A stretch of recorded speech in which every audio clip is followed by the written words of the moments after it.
At least 25 people are under arrest tonight, including 22 suspected members of a far-right terrorist organization accused of planning to overthrow the German government. And it appears the raids aren't over either.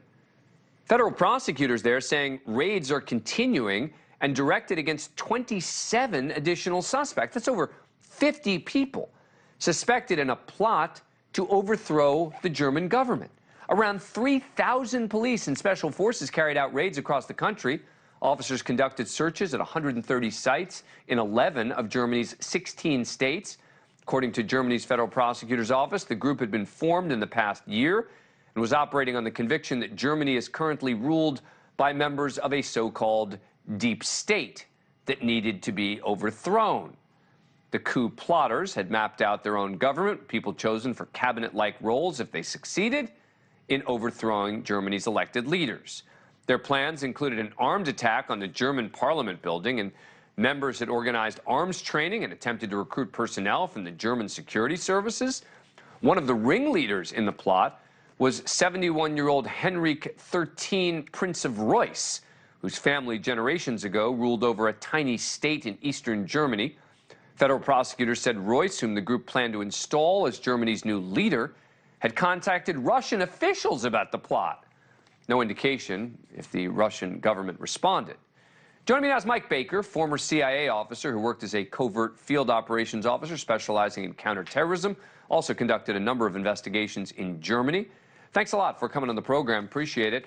All right, so this seems like a big deal to me.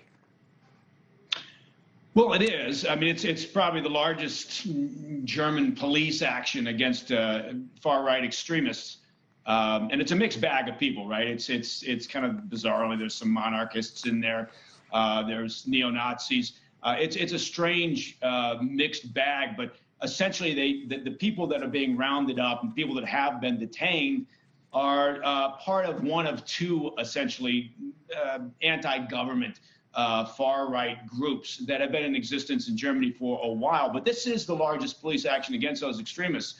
And it points once again to the fact that, it is a serious issue. Sometimes when you say domestic terrorism, a lot of people roll their eyes, but it is something that is always of concern, and particularly in a place like Germany, where obviously, there are extreme sensitivities following, post-war. How do you think they disrupt a plot like this?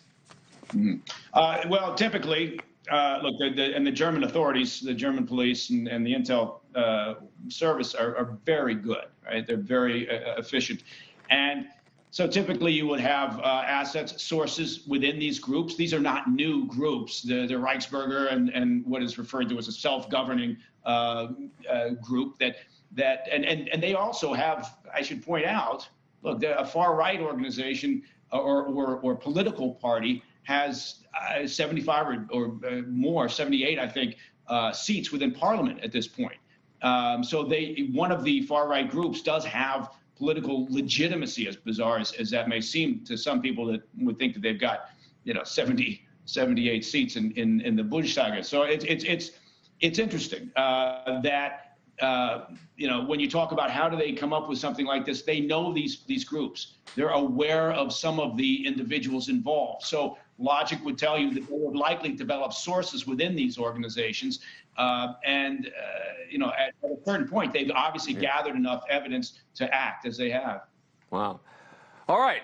Mike Baker, when I saw this, I was just sort of amazed. Thank you for watching. Go to newsnationnow.com to find NewsNation on your cable provider. And don't forget to click the red subscribe button below to get more of NewsNation's fact-driven, unbiased coverage.